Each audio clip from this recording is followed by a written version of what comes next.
Hey everybody, it is Cindy Ingram here, and today is August 15th, Tuesday, 2017, and today is the last day you can join my resource library for art teachers.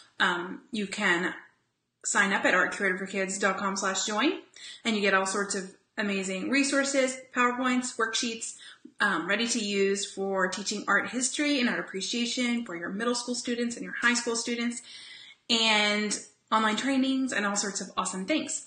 So I thought I would come on here and share with you a fun activity I use with my students.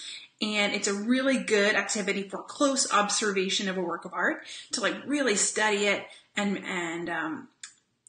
analyze it carefully, noticing all of the little details. So as I tell you about this, and as you're watching, I want you to stare at the artwork on the screen there, and I want you to memorize it as I'm talking. Now, if I did this activity with you on Facebook Live, we would just sit here and awkwardly stare at each other in silence, so we're not going to actually fully do the activity. But as I talk through it, I would love for you to kind of study it and notice all the details and really pay attention to every single thing in this painting as we talk. So one thing I love to do with students is make sure they're spending more time looking at art, right? So the longer they spend in front of a work of art, the more likely they are to get something out of it. The more likely they are to have a connection, to carry it with them. The more likely they are to get meaning from it. The more likely they are to enjoy it. So if they were just to look and glance at it, say, oh, that's cute, I like that, and then walk away, then, that's not something that's, oops, I forgot to smell it to my phone. That's not something that's going to be meaningful to them. So letting them spend more time in front of art helps them own it, right? So they're owning it, it's becoming a part of them. So this activity is really good for that. And what you do is basically, sorry, my computer's freaking out. 1 second. Of course, I've been expecting a phone call all day, and they call right when I'm doing my Facebook Live. That's how it goes, right? So we'll see if they leave a message. Okay, so the activity.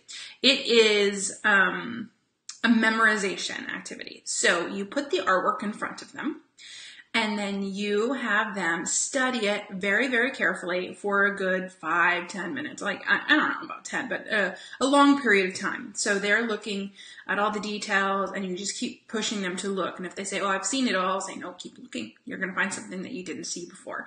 And they keep looking, and they keep looking, and they keep looking. And then eventually you take it off the screen. So if you're just joining, as I see a couple people just popped in, I instructed you to stare at this painting while I talk and study it. And so if you can manage to multitask like that, and I'm not sure that I would be able to, but listen to me while studying the painting. Try to memorize it as best you can. So they've memorized it, they're memorizing it, they're looking at the colors, they're looking at the composition, they're looking at the contents, they're looking at the expressions, they're looking at, all the people that are in there and things like that. And then after a period of time, you take it away, and then they have to then tell you everything that's in it. So they can do that in multiple different ways. They can write it, so they sit and they write everything that they remember. You could just have a class discussion where they say what they remember, and then other people will add more details. Say, okay, there was a girl in the front, and then someone else says, oh yeah, she had a teal bow on. Oh yeah, and then she had a red thing in her hair, and she had this cool hairdo. So that they can sort of feed off of each other and add to the collective memory of the artwork. So you can do that. Then you also could have them draw it themselves. They then map out the artwork in a drawing, or you make a drawing on the board as they describe it. So, hi Casey and Julie. Good. People talking. Yeah, it's super fun. So there's multiple ways you can do it. And then you also, and a person at my teacher workshop that I had in Dallas in July, someone at that workshop said you could even have like a team competition where every table has a different, or it has to do like make a recreation of it. and then you see which table remembered the most and did the best job at recreating the painting. So that kind of little competition in there, which I think the students usually like. So I'm going to take this painting away now. So maybe you memorized it and maybe you didn't. And I was going to have you just tell me what you remember, but I think I won't because I'm not sure you were all here for the whole time. But you can see the value in that. It's really fun. I'm going to show you an example of what my students did. We studied Guernica. We spent a pretty long amount of time studying Guernica. It's one of my favorite paintings. It's so rich. And so we spent a good amount of time studying Guernica. And when I introduced it to them, I did this activity. I'm going to make it a little bigger. Which way do I go? Okay, there we go. We studied it super closely. And what's good about this, especially this painting, is so full of emotion and drama, and there's so many little details to notice that if we jumped right into the discussion, they would eventually notice those details, but they might not have connected with it personally. You know, someone else would have noticed it first. But if they're doing the looking, they're noticing it all at the same time, and they're really getting to notice and pay attention to a lot of things. So I know this painting really well. So what I did is I shined this painting up on the whiteboard, and then I drew a box outlining it so we would know the basic, picture plane size.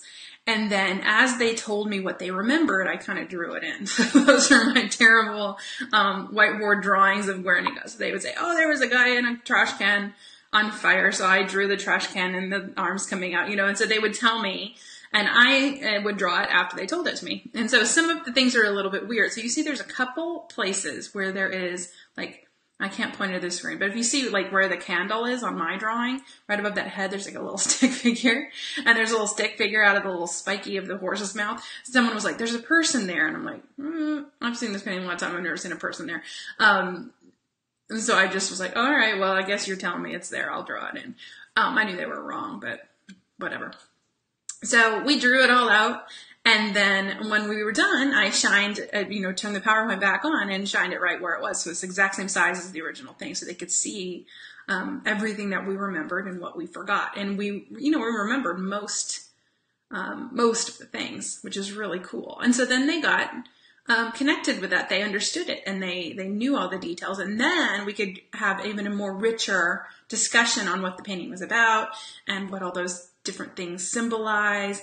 And stuff like that. And actually, now that I'm thinking about it, I just realized I have a printable on my website from this painting about the symbolism. So if you're interested, then after you do this, if you want to do the symbolism, I'm just trying to find the link.